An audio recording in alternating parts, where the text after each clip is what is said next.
raison.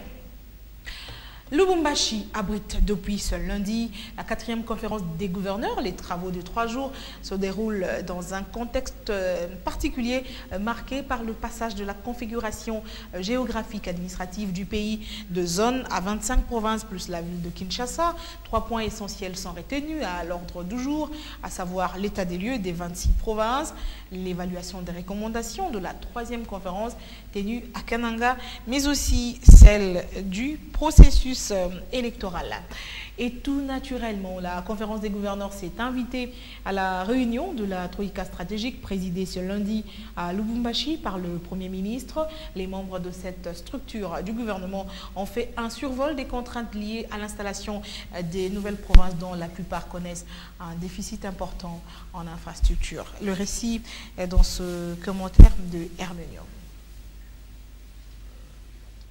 A échangé sur ce qui se passe à Bruxelles, mais également annoncer la participation active du gouvernement à la conférence des gouverneurs qui est convoquée par son Excellence Monsieur le Président de la République, au cours de laquelle on va faire l'état des lieux des provinces, surtout des nouvelles provinces, mais également voir comment la collaboration devrait s'établir entre le gouvernement central et les provinces et voir comment le gouvernement va apporter l'appui au développement économique et social des dites provinces. S'agissant de l'économie sur le plan international, à la suite de la réunion de la Banque mondiale, il a été fait le constat que l'économie mondiale ne se porte pas très bien. Elle est toujours morose. Pour ce qui est de notre taux d'inflation, l'inflation s'est située à 1,6% contre une prévision de 4,1%. Donc nous sommes dans le bon en ce qui concerne le taux d'inflation. La croissance, elle est révisée à un peu moins de 6%. Nous nous trouvons toujours au-dessus de la moyenne mondiale et de la moyenne africaine.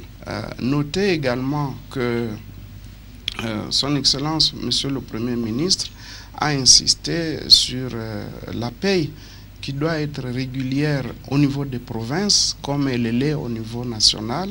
Et ici, c'est l'occasion de dire que la paye se poursuit normalement et dans les termes convenus au niveau du gouvernement central. Pour ce qui est du mois de mai, la paye est presque terminée partout et même là où il y avait de l'insécurité, le gouvernement a pris des responsabilités pour un accompagnement sécuritaire. Monsieur Frédéric Boyenga Bofala, la réunion des gouverneurs à Lubumbashi, on n'a pas tort de dire que cette réunion se tient dans un contexte particulier, puisque c'est la toute première depuis le passage de 11 à 25 provinces, plus la ville de Kinshasa. Numérica n'a pas tort. Merci, madame.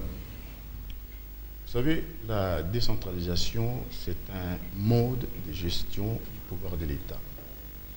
Si je suis d'accord sur le principe qu'il faut une décentralisation qui a été mise en place, peut-être j'ai une divergence sur la conception, sur la façon qu'elle a été faite. Mais l'heure n'est plus à ça. Les institutions ont été mises en place. Bon, nous allons essayer de les évaluer, juger avec leur fonctionnement. Ce que j'ai toujours déploré, c'est que, bon, je ne sais pas si l'État a mis en place les moyens adéquats, les structures, pour que ces nouvelles entités provinciales fonctionnent. Bon, mais le fait que cette décentralisation ait eu lieu, écoutez, observons, même si, je vous l'ai dit, ces découpages ne me plaît pas, certes, mais bon, les gouvernements gouvernent, nous autres, nous observons. C'est une exigence constitutionnelle. Bien sûr. Je ne vous apprends rien là-dessus.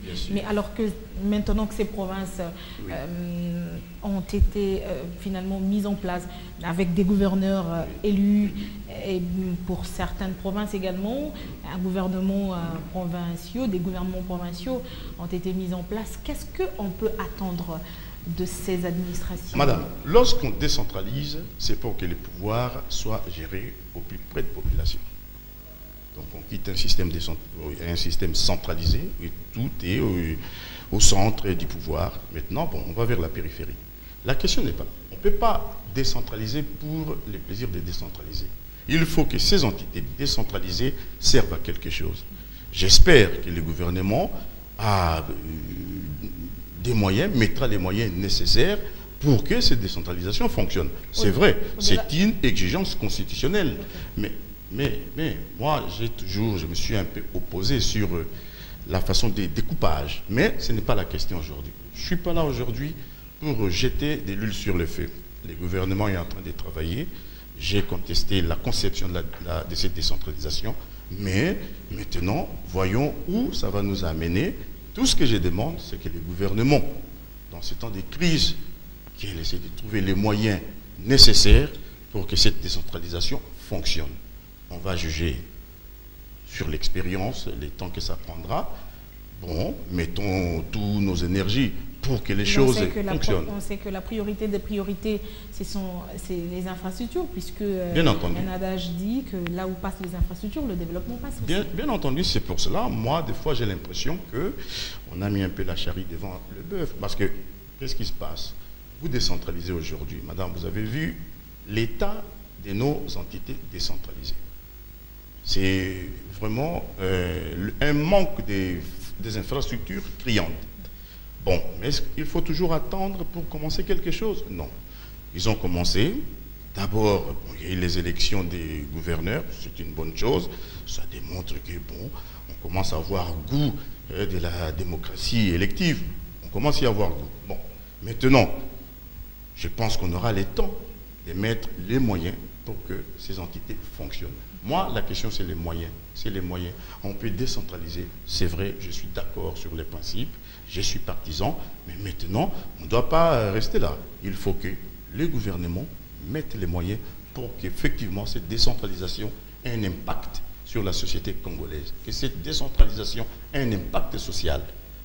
La décentralisation, pour moi, doit être un élément de cohésion nationale.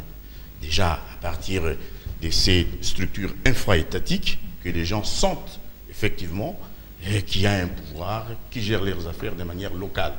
Mais ça demande des moyens. Mais c'est fait, même si on n'est pas d'accord sur certains points, mais je ne jetterai pas de l'huile sur le feu. Je veux que les choses continuent. Très bien. Et c'est